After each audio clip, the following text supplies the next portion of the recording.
So, welcome to the new episode of Building the Open Web. Today we have Hart from UMA.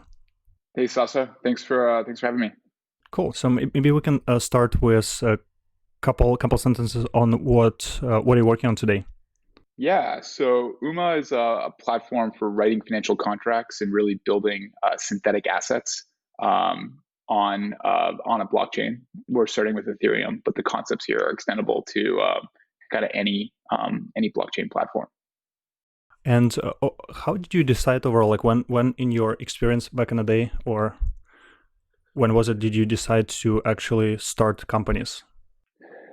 Yeah, so I have a technical background, as in like I studied computer science in college, but I worked in finance for a long time, and we can talk about that a bit too. But like, I guess the sort of the origin story here, or why I'm in this space, is that it's the perfect intersection of all the things I'm interested in, which would be like computer science and economics, a lot of economics.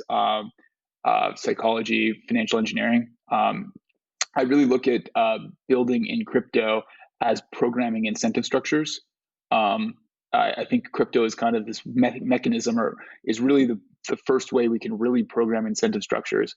And I find that like deeply fascinating and just the sort of thing that I want to play in. That's awesome. And how did you decide after studying computer science to go on a trading desk on Wall Street? Yeah, so honestly, I did it for immigration purposes, if you want to know the truth. When I graduated, I'm Canadian. I don't know. I went to school in New York City, and when I graduated, I wanted to work. I wanted to stay in New York, and at the time, there was no tech companies in New York. This is 2005. It wasn't that long ago, but it's still a while ago. And the New York tech scene has changed a lot. But there really were no. Google had an office of 126 salespeople and no engineers at the time. So I actually got a job at Goldman Sachs, really for a visa. And when I was there, I started writing code, but I realized I wanted to work in the front office. So I ended up on the interest rate trading desk. So I traded government bonds for 8 years through the financial crisis, where I learned all about markets and all about financial products and all about financial engineering, which was like supremely interesting. And how was your day to day at that time? The day to day, so we were a really nerdy desk, really nerdy group of people. I worked with my co-founder Allison there, and actually another guy on our project, Kevin Chan, was my old boss. Um, but a lot of our day to day was developing arbitrage strategies. And so, frankly, it's very informative in DeFi, where a lot of the liquidation, a lot of the incentive mechanisms that keep DeFi products working are based on arbitrage. And what we did in that day is had a playbook of our arbitrage strategies, and we were effectively like the keeper bots, if you will, that were keeping treasury markets in line. So it was a very weird job, but really interesting and really fun through the financial crisis. Learned a ton. How did you decide to leave and pursue entrepreneurship at that time? I always imagined myself working in technology, not working in um, finance. And so after 8 years, I kind of learned what I wanted to learn there. Um, and had an idea with a friend for how to use data to help people make better investment decisions. And this was sort of at the beginning of the fintech kind of wave. I guess we were part of it. And I started this company called OpenFolio that was a personal finance tracking app, kind of like a mint.com, but for your investments. Yeah, did that for 4 years until it got acquired. And it was a great first company for me, a great entree into fintech, and also did kind of keep me a little close to crypto at the time. How did you encounter crypto? I um, I actually knew I'm friends with Fred Ursum from before he started Coinbase, so I knew him from Goldman days. So he's the guy that you know I bought my first crypto on Coinbase early on because, he was my friend and I thought it was curious. And I think I gave my dad a Bitcoin for Christmas one year, which was a good Christmas present back when it was a little lower in price. But that's my entree into crypto. And then, as time goes on, and like really what happened after OpenFolio got acquired is I have this deep belief that crypto and blockchain are the right infrastructure to build better financial contracts and better financial products. And I frankly think that like my background gives me a lot of domain knowledge and how to do that, me and Allison. And I really felt like drawn to it. So it sort of emerged as Ethereum and the power of smart contract languages sort of showed itself. It became obvious to me that that's where I need to spend my time. Got it. And like when you were starting the project in crypto, Uma, how did you use the experience of starting the company OpenFolio prior? Like what was like easier, I guess, given that you're like repeat entrepreneur now? Yeah, it's weird thinking I've done this twice because I didn't think I was going to do it again. um, uh, Honestly, I think everything is easier the second time. It's just easier knowing how to raise money. It's easier knowing how to hire people. It's easier knowing how to, frankly, build a software engineering team, building a team that actually like writes software. Just having that experience made everything a little bit easier. Um, uh, and I'm actually really grateful for having had that experience. Just literally like the knowledge of having done it before has been helpful. That's not particularly useful feedback, is it, Sasha? I mean, I meant to be. There's no like nugget. There's nothing brilliant that I realized. It was just sort of like having made all the little mistakes before. You kind of make less of them. You still make a ton of mistakes, but I feel like I've made less mistakes than I did with my last business. And how did you decide on idea with Uma? To me, that's just obvious, right? It's We have this computer network called the internet that lets us move information across every corner of the globe. That's wild and powerful. Um, Bitcoin, let's say, gave us this ledger that lets us move something we can ascribe value to, Bitcoin, across every corner of the internet. That's kind of cool. What was missing is a protocol or a methodology, a network, a system for what I'll call moving risk, like risk transfer. And I look at finance and financial products as, this is my trading background, is it's moving risk back and forth, moving financial payouts, financial ownership back and forth. And it is hilariously not global and not internet centric. Like basically financial contracts today are legal contracts and they only work within a set legal jurisdiction. So to me, it's almost obvious that there will be a network or mechanism to move risk, move financial risk across across the internet network. And that's ultimately the big vision for what we're trying to do is build a contracting language, build a system to enforce financial contracts between anonymous counterparties that's enforced by blockchain and economic incentives. Mm-hmm. And how did you get started? What was the initial thing that you were working on? So I first wrote this white paper on total return swaps, and this isn't like in many ways I don't think it's rocket science. It's just talking about how this total return swap contract can be used to transfer risk synthetically in a derivative form between any two counterparties. And I wrote a white paper that outlined how you could build the same concepts into a crypto smart contract, and like in a smart contract language on like Ethereum or near, and what the advantages of that might be, um, and how you could scale it. And from there, things sort of progressed. So that was the initial idea. Yeah. Got it. And how did you think about also the target audience Like, who were the initial audience for you? That's the hard part in crypto, I think, because like who is the target audience in crypto right now? It's like a bunch of nerds in DeFi that are kind of building products for each other, for the most part. Like there's not a lot of end user usage today. And I think that's actually kind of unfortunate.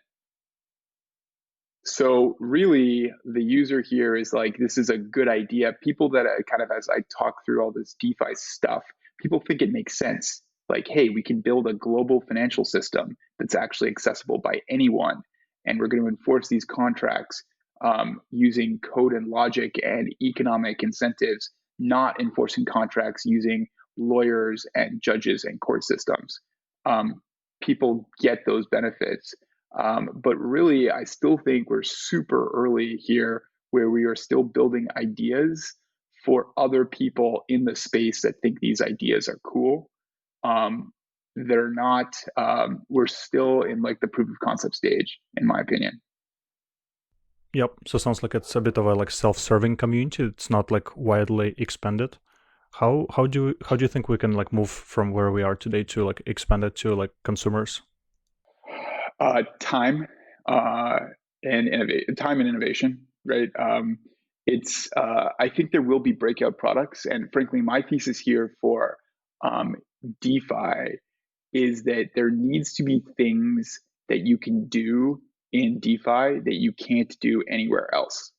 Um, so new innovative financial products that aren't just a copycat of something in the traditional world that's been moved over onto a blockchain. I don't think that's going to be what I think we should do that. But I don't think that's going to be like the 0 to 1 moment or the thing that sucks people in.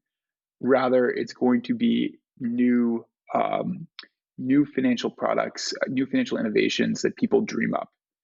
And I think you actually saw that a little bit with yield farming, where that is something that is totally DeFi native. That's not like an investment opportunity that came or from traditional finance. That was like a completely new idea. And I think more versions of things of financial ideas, financial products that just don't have a real world analogy are going to be the thing that gets end users into the space.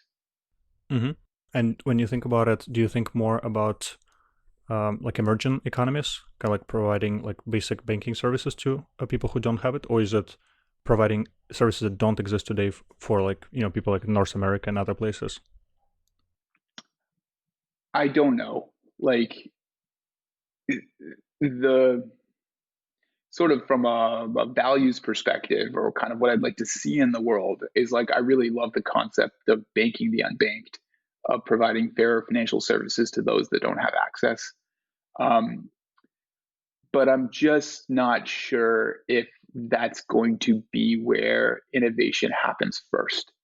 Um, I'm not super convinced one way or the other. I want to help make that happen, but I don't think we should be totally holding our breath that it's going to be providing, loans and banking services to people in the developing world that is going to really be the next defining moment for DeFi.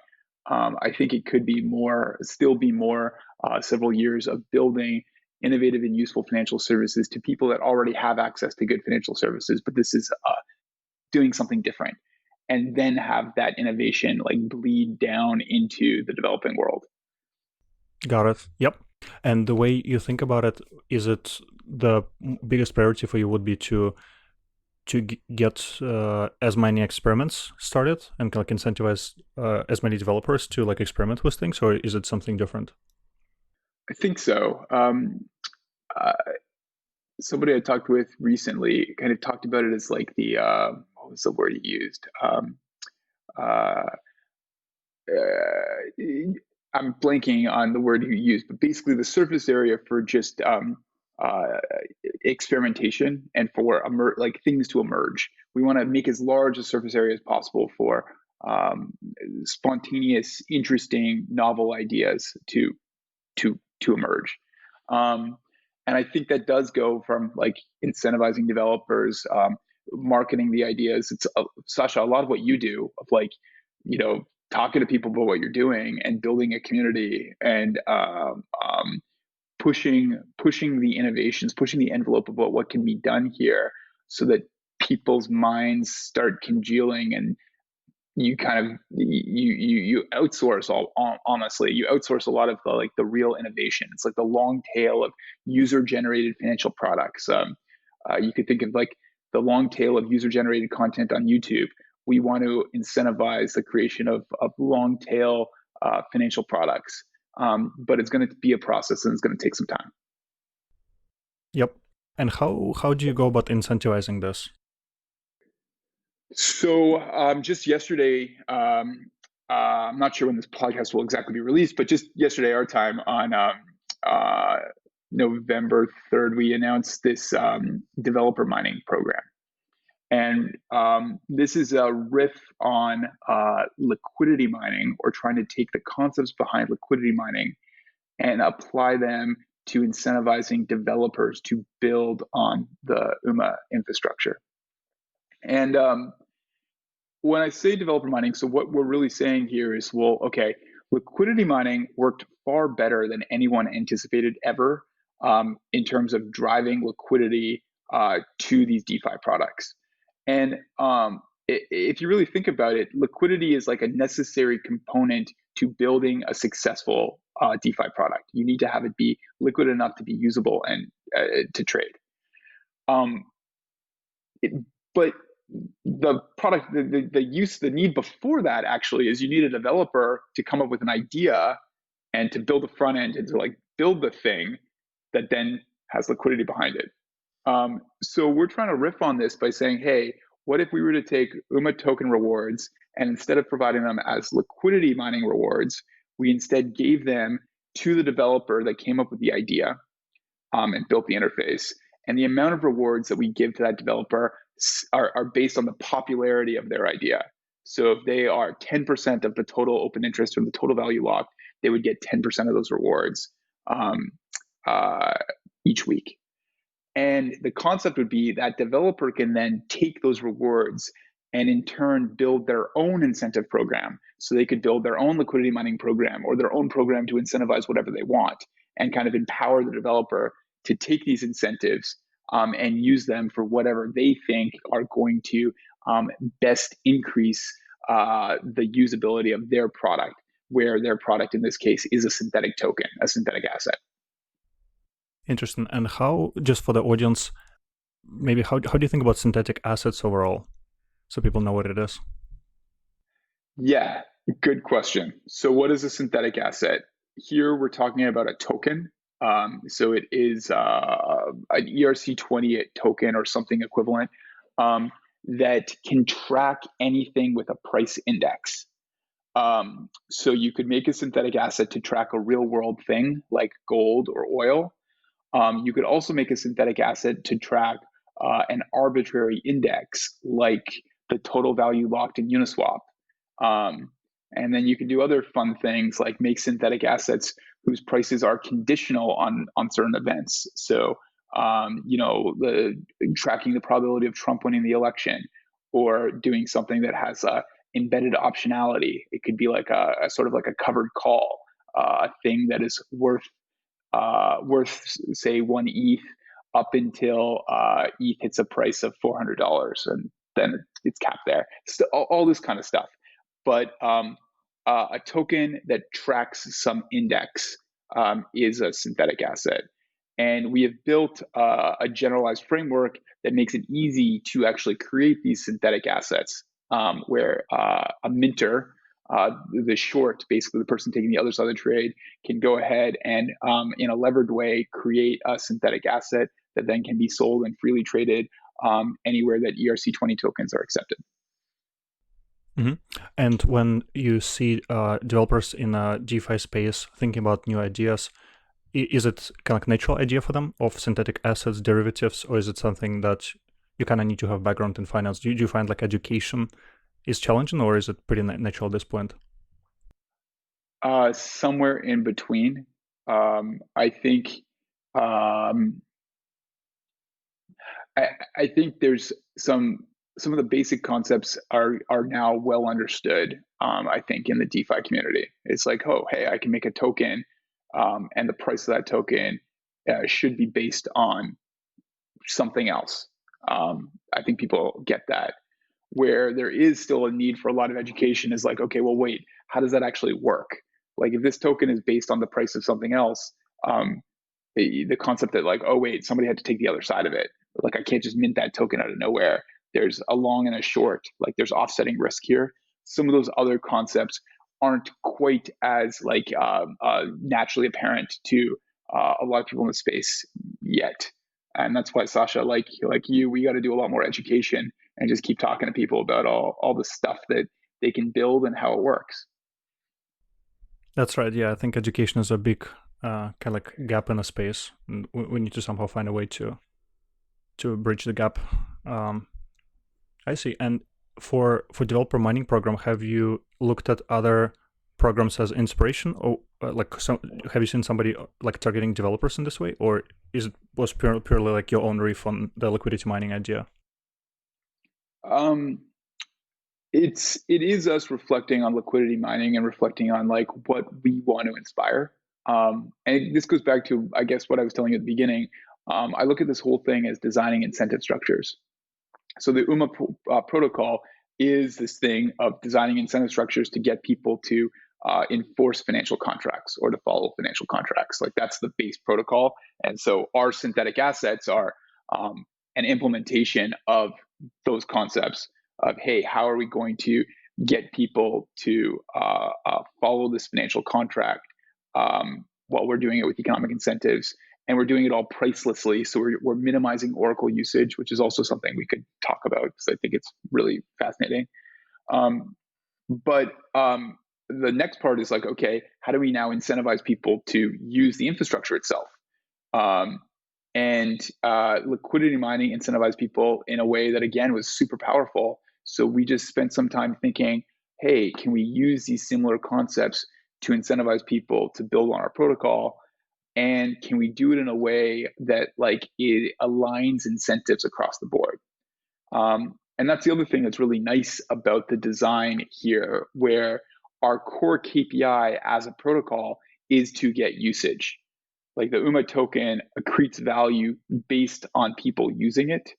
That's like our whole very interesting token economics that, again, I can also walk through happily. But the token economics are all based on the more usage of the protocol, the more valuable the token is.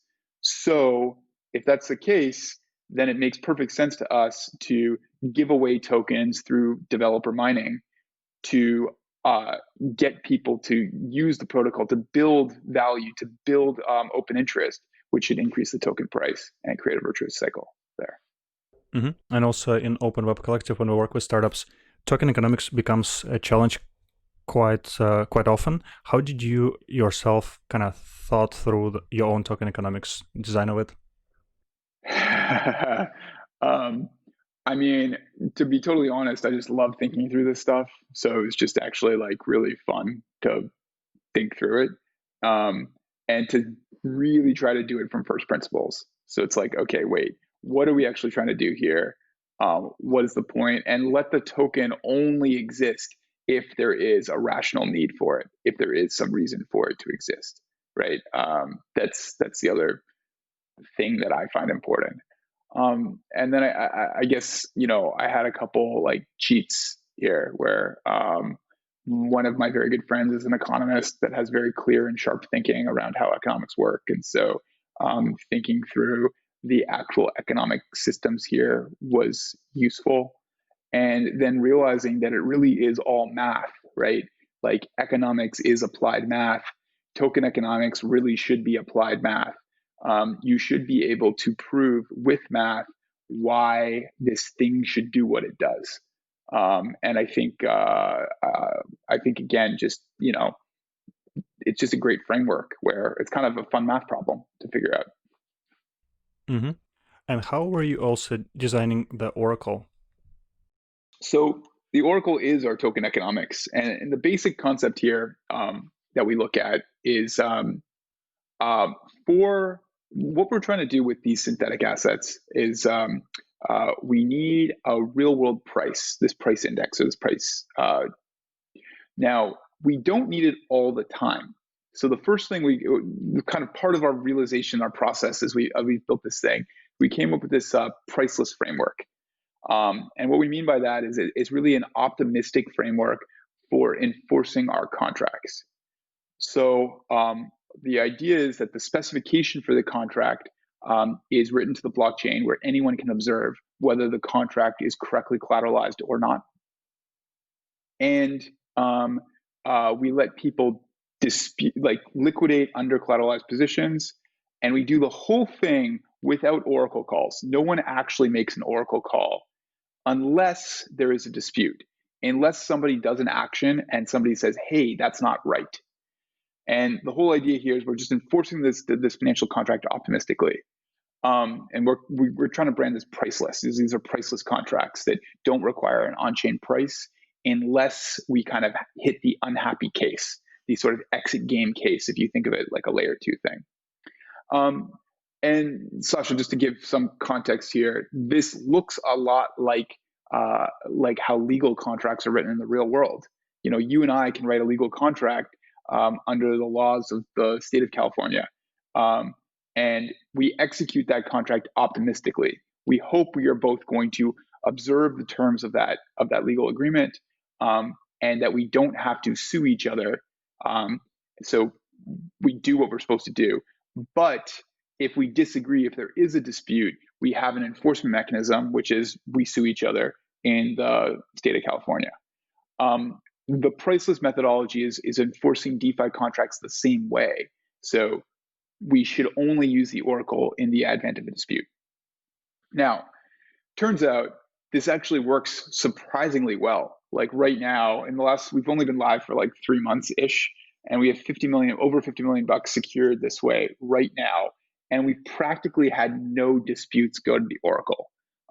We've only used the Oracle for we've only used our voting system for governance decisions, and for like actually testing. We've tested that these disputes work.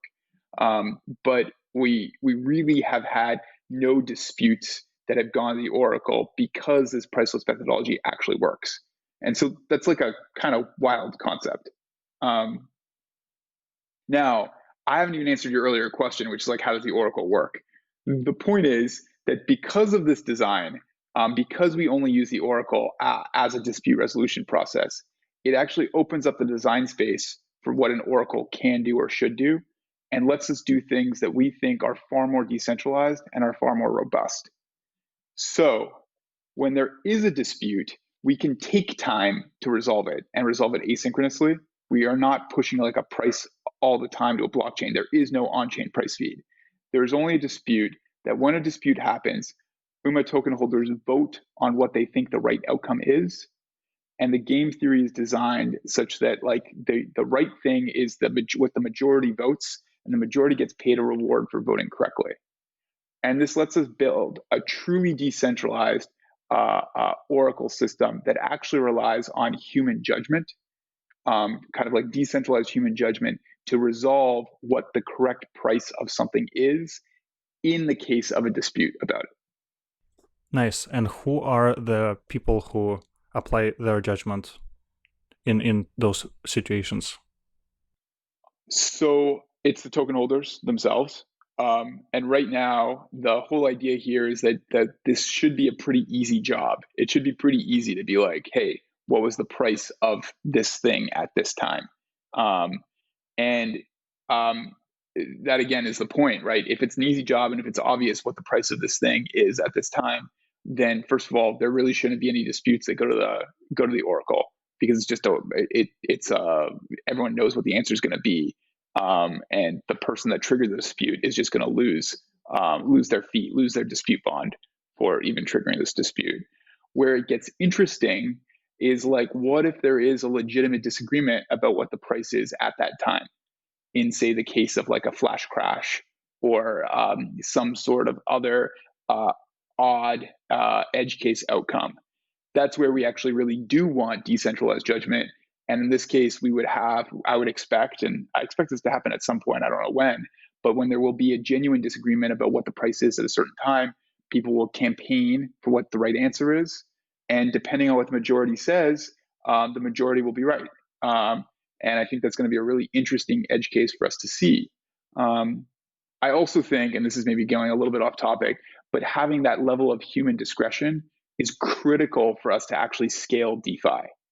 Because if we just settle something based off of a single API price point, that's too brittle, man. Like we can't have $1 trillion like ecosystem settled off of like what an API happens to say at a point in time. You actually kind of need this ability to slow things down and have actual human judgment if we are going to put real money into a decentralized financial system. That makes a lot of sense. How do you think about also the evolution of the space? So we've seen in this year a lot of growth. By the end of the summer, I think it's like tapered down a bit. Like how do you think, like looking forward, things will evolve? So we had a bubble that was very much like a little bit of a mania thing. I don't know if it was people were, bored with COVID at home, or like just more degenerates just wanted to be degenerate around some of this yield farming stuff. And frankly, I think it's just the nature of crypto. There are these boom and bust cycles that happen, and they're kind of healthy, right? They attract more attention to a space. And then there's an extension of too much speculation, and things come back down. I still think we are so early in this DeFi movement. And I think what's happened is people have realized that DeFi actually is a usable, real use case for Ethereum and for smart contract platforms in general.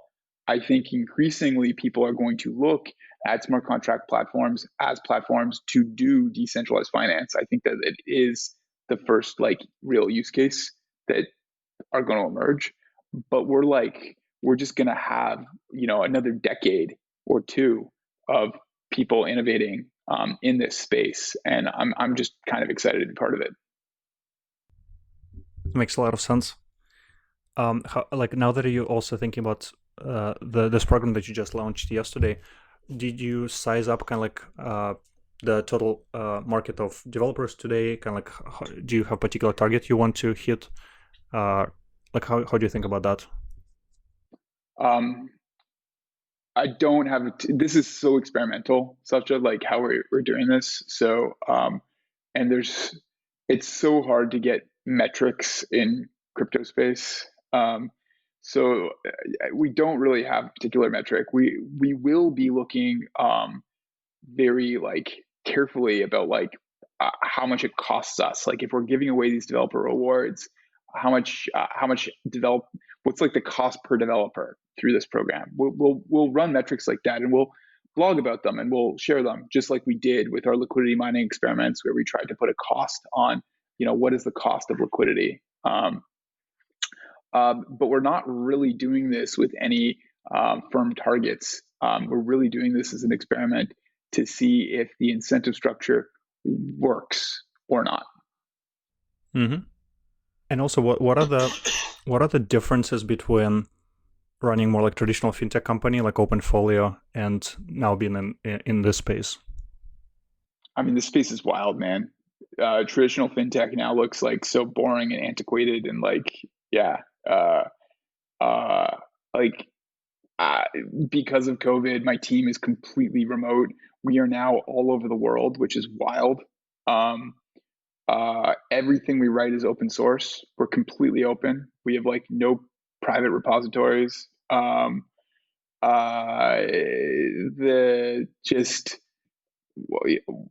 don't have a company. I don't have a company, man. Like we just have this like Cayman Foundation and these tokens that our team holds. It's totally wild. So I mean, in many ways, there just are crazy differences, and I like this world. I like how exciting it is. But it is definitely different than running a fintech business, for sure. And what are some of the challenges related to like running the company completely, not the company, the protocol completely remotely? Like because Well, we're going through very similar things. So like I want to know like what did you find as most challenging, and also like how do you improve those? yeah, man. I mean, there's like many podcasts that we could talk about, or hours of conversation there. I think it really depends on the team. I was always a believer of in person. We're all in the same office. Like I was anti-remote work um, until March of this year, when I had no choice. And I actually think for our team, it's been pretty good. The parts that are better are when we're executing, right? When we have a clear game plan and we know what we're trying to do, we can execute really well. The part that's harder is ideating, and like doing more like of the creative open space whiteboarding stuff. That's just seems not like harder to do, in a DeFi way or in a decentralized way.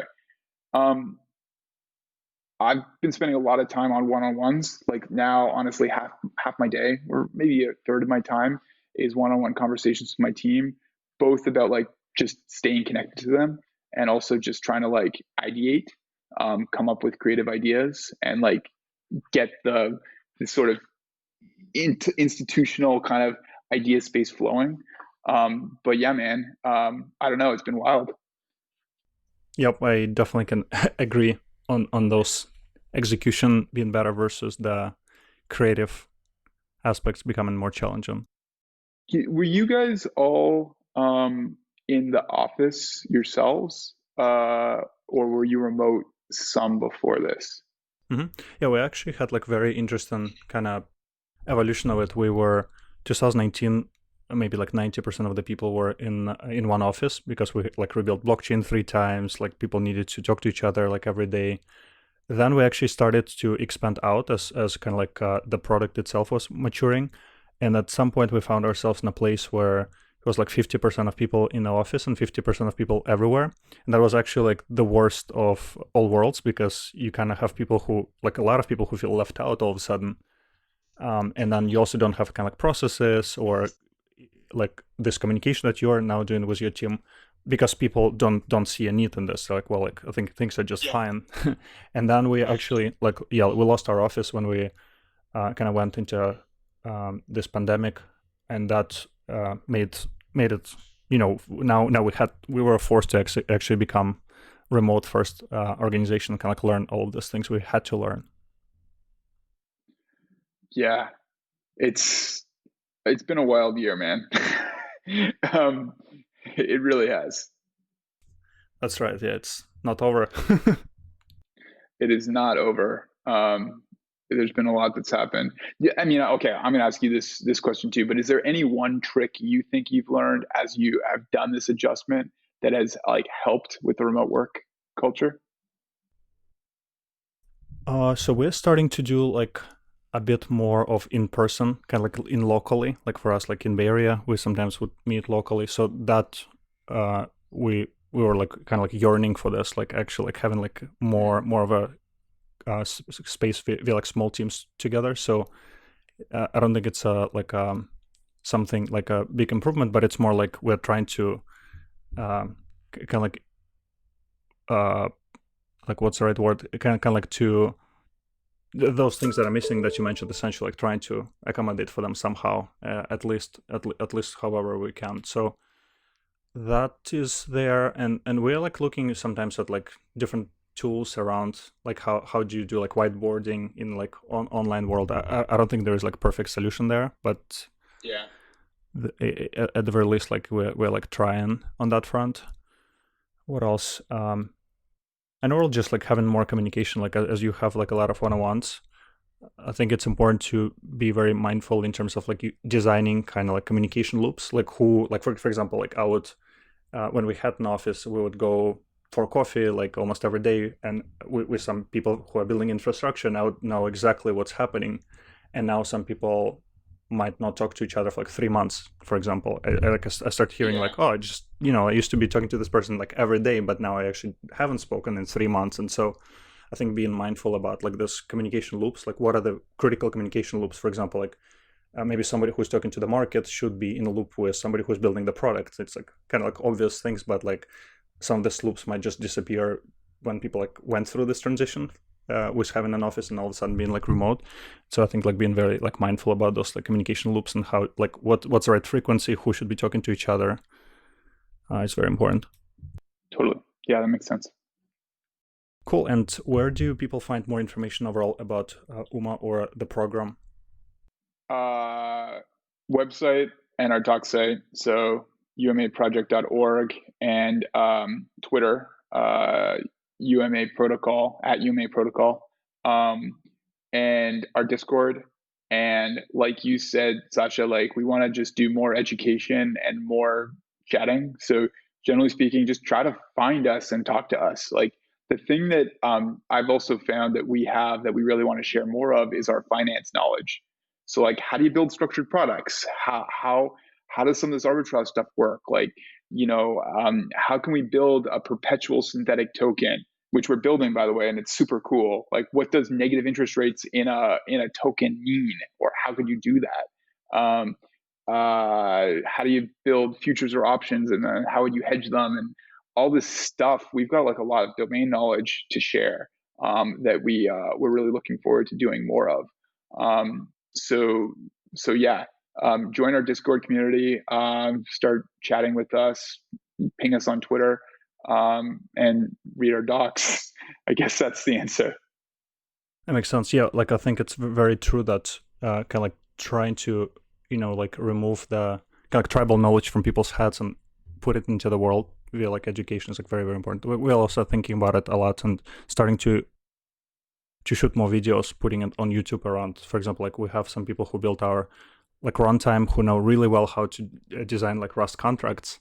But we're like finding that like, well, but there are like 3 people out there who actually like know how to do it. So like, why don't we like scale it? And so like we're like creating this new like educational courses almost. Yeah, creating educational courses like and creating proof of concepts and other examples that people can play with. Like later this week, we're going to launch a synthetic token that is a gas future, tracks the price of gas on Ethereum, and put this out with a nice blog post of like how we did it. First of all, I think your users might find that actually really cool too. I think it's really cool. It's going to be a really cool product, but have examples and lots of proof of concepts. And like you said, this tribal knowledge in our head, I know that people in DeFi would love to have more of it. So we just need to figure out ways to get it out there and talk and educate folks. Yep, that'll be awesome. Well, thank you for coming today. Thank you so much for having me.